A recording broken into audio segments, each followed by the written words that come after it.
Personal finance opinion YouTube channel में एक और इंटरेस्टिंग वीडियो में आपको खुशामदीद। पाकिस्तान स्टॉक मार्केट में मुख्तलिफ कंपनीज की रिजल्ट्स और डिविडेंड के हवाले से बोर्ड मीटिंग्स का सिलसिला जारी है और आने वाला जो हफ्ता है वो काफ़ी हैपनिंग वीक है। 17 से लेकर 21 अगस्त 2026 के दौरान अगर हम देखें तो एक बड़ी तादाद में ऐसी कंपनीज हैं जिनकी बोर्ड मीटिंग्स शेड्यूल्ड हैं for results with respect to the period ending 30 June 2026। कुछ कंपनीज के केस में ये हाफ ईयरली रिजल्ट्स हैं और कुछ कंपनीज के लिए एनुअल रिजल्ट्स हैं, डिपेंडिंग के कौन सी कंपनी का फाइनेंशियल ईयर कब स्टार्ट होता है। तब उसमें से 15 ऐसी बड़ी कंपनीज हैं जिनकी आज की इस वीडियो में बात की जाएगी कि डिविडेंड इन्वेस्टर्स के हवाले से बात करें और डिविडेंड के ट्रैक रिकॉर्ड के हवाले से बात करें तो इन कंपनीज के जो रिजल्ट्स हैं वो काफ़ी अहमियत के हामिल हैं और जो डिविडेंड इन्वेस्टर्स हैं उनकी खासतौर पे इन पे नज़र है with expectation of another dividend.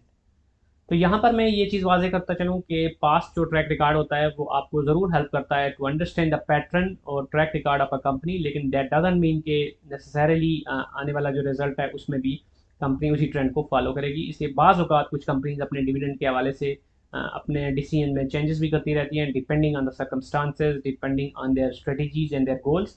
तो इसलिए इसको सिर्फ इंफॉर्मेशनल पर्पज़ के लिए ही कंसिडर कीजिएगा। डजंट मीन कि किसी कंपनी ने अगर पिछले पीरियड में सिमिलर पैटर्न पे एक डिविडेंड दिया था तो उस पैटर्न को वो हमेशा से फॉलो करेगी, इसमें रद्द-बदल भी हो सकता है। बहरहाल हम इन कंपनीज की बात कर लेते हैं और इस इंफॉर्मेशन के साथ आपको काफ़ी क्लैरिटी मिल जाएगी कि ये कौन सी ये कंपनीज किस तरह का डिविडेंड इंटरिम देती आई है, इंटरिम ईपीएस इनकी क्या रही और लास्ट जो एनुअल रिजल्ट्स हैं और एनुअल जो ईपीएस है वो क्या रही। तो इस लिस्ट में जो पहली कंपनी है वो फास्ट केबल है और फास्ट केबल अपने एनुअल रिजल्ट की अनाउंसमेंट करने जा रही है 18 अगस्त को। इससे पहले जो 3 क्वार्टर्स का जो इंटरिम इसका रिजल्ट था उसके मुताबिक जो ईपीएस है वो ₹1.95, जबकि इसने कोई इंटरिम डिविडेंड नहीं दिया। तो पिछले साल के ट्रैक रिकॉर्ड को देखा जाए तो एनुअल रिजल्ट के साथ आप डिविडेंड एक्सपेक्ट कर सकते हैं। जैसे पिछले साल ₹2.03 की एनुअल ईपीएस थी और एनुअल रिजल्ट के साथ इसने 50 पैसे के डिविडेंड की अनाउंसमेंट की थी।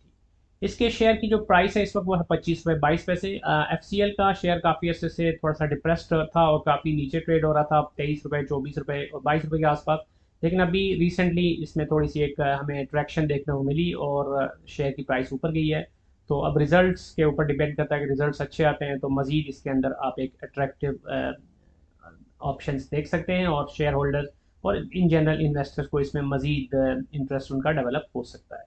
तो वो कंपनी जो कि शरिया कंप्लाइंट इंडेक्स का हिस्सा है उनको मैं लाइट ग्रीन कलर के साथ यहाँ पे शो कर रहा हूँ हमेशा की तरह, और जो कंपनी शरिया कंप्लाइंट इंडेक्स का हिस्सा नहीं है उनको लाइट ऑरेंज कलर में यहाँ पे आपके सामने रखा जाता है ताकि शरिया कंप्लाइंस के हवाले से अगर आप क्लैरिटी चाहते हैं तो वो भी आपको इस वीडियो में मिल जाए। अगली जो कंपनी इस लिस्ट में है वो JLICL और जुबली इंश्योरेंस की जो अनाउंसमेंट है रिजल्ट्स की वो होने जा रही है 18 अगस्त को फॉर द सेकेंड क्वार्टर।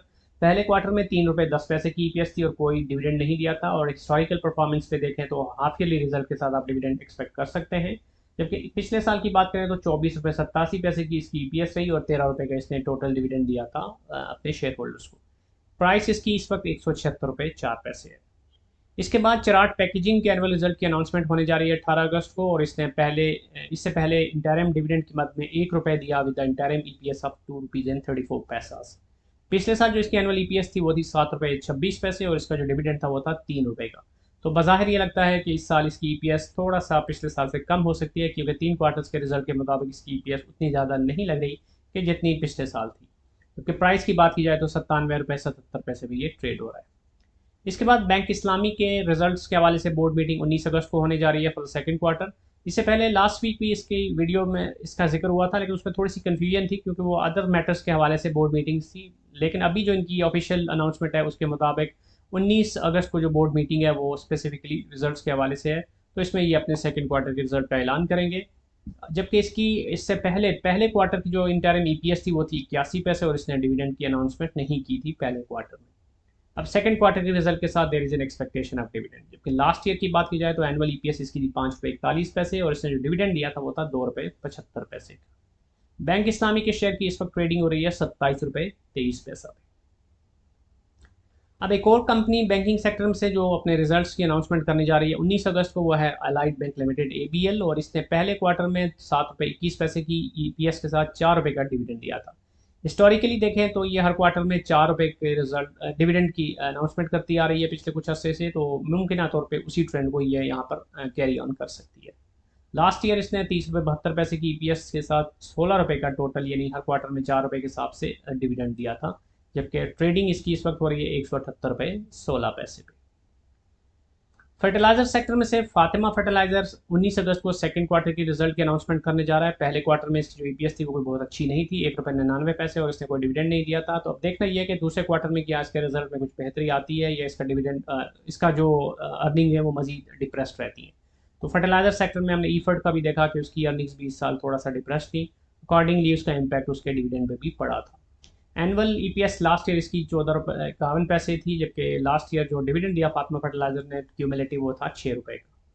इस वक्त 165 रुपये 18 पैसे पे फातिमा फर्टिलाइजर की शेयर की ट्रेडिंग हो रही है।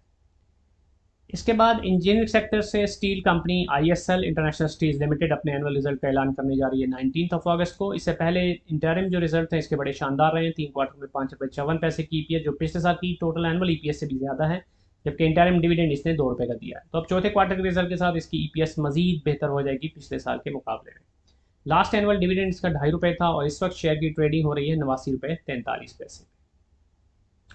बलूचिस्तान व्हील्स 20 अगस्त को अपने एनुअल रिजल्ट की अनाउंसमेंट करने जा रहा है, जबकि इंटरिम डिविडेंड 10 रुपये ऑलरेडी ये दे चुका है विद ईपीएस ऑफ 21 रुपीज़ 8 पैसा। पिछले साल की एनुअल ईपीएस की बात करें तो 23 रुपये 67 पैसे इसकी ईपीएस थी। तो इस साल तो इसके ऑलरेडी इंटरिम ईपीएस अच्छी खासी हो चुकी है, तो मुमकिन तौर पर ये भी पिछले साल के मुकाबले में ओवरऑल इसकी ईपीएस मजीद बेहतर हो जाएगी, जबकि एनुअल डिविडेंड लास्ट ईयर इसका था 13 रुपये का। करंट प्राइस की बात की जाए तो 232 रुपये 70 पैसे पे बलूचिस्तान व्हील के शेयर की इस वक्त ट्रेडिंग हो रही है। रफान मेज़ एक और बड़ा नाम फ्रॉम द फूड सेक्टर, और इसके सेकंड क्वार्टर के रिजल्ट की अनाउंसमेंट होने जा रही है 20 अगस्त को, जबकि इसने इससे पहले 94 रुपये का इंटरिम डिविडेंड दिया था पहले क्वार्टर के रिजल्ट के साथ, जिसमें इसकी ईपीएस थी 220 रुपये 9 पैसे। पिछले साल एनुअल ईपीएस इसकी थी 707 रुपये 51 पैसे और 480 रुपये का डिविडेंड दिया था, और प्राइस इसकी 9318 रुपये 17 पैसे इस वक्त।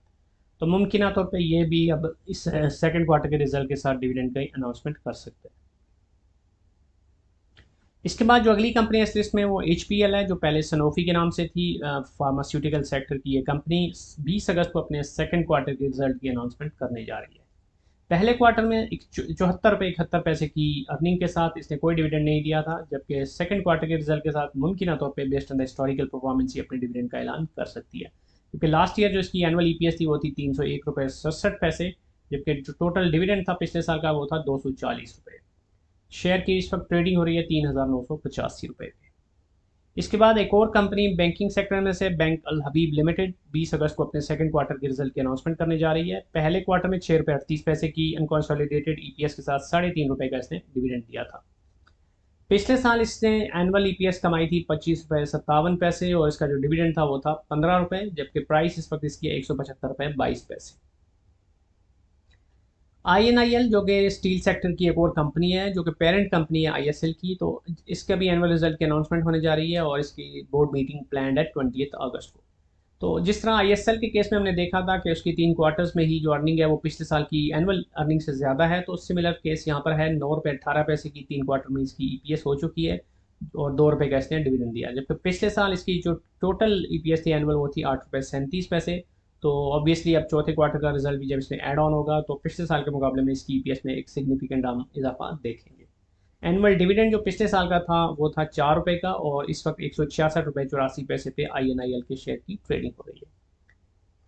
अब सीमेंट सेक्टर में से चिराट सीमेंट 21 अगस्त को अपने एनुअल रिजल्ट की अनाउंसमेंट करने जा रहा है। चिराट सीमेंट 28 रुपये 40 पैसे की ईपीएस कमा चुका है पहले 3 क्वार्टर में विद 1.5 रुपीज़ के डिविडेंड, जबकि लास्ट ईयर एनुअल जो इसकी ईपीएस थी वो थी 44 रुपये 68 पैसे और इसने 5.5 रुपये का डिविडेंड दिया था और इस वक्त 329 रुपये 81 पैसे पे ये ट्रेड हो रहा है। सीमेंट सेक्टर के हवाले से मैं ये बताता चलूँ कि majority companies in cement sector are more toward the growth, तो इसमें डिविडेंड पॉइंट ऑफ व्यू से डिविडेंड यील्ड के हिसाब से बहुत ज़्यादा आपको नंबर नज़र नहीं आएंगे। तो सवाए बेस्ट पे सीमेंट के मेजॉरिटी कंपनीज़ में डिविडेंड भी कोई बहुत ज़्यादा नहीं होता, तो इसलिए अगर आप डिविडेंड पर्सपेक्टिव से देखते हैं तो मे बी आपको कोई इतना ज़्यादा इसमें चार्म नज़र ना आए, लेकिन ग्रोथ ओरिएंटेड स्टॉक सेक्टर है और सिक्लिकल सेक्टर है और इसमें depending on overall growth aspects of the country, तो इसमें आप उसी हिसाब से सीमेंट सेक्टर के अंदर कैपिटल एप्रिसिएशन भी देख सकते हैं। तो इसको जब भी आप कंसिडर करें सीमेंट सेक्टर को तो उसी एंगल से सोचा करें।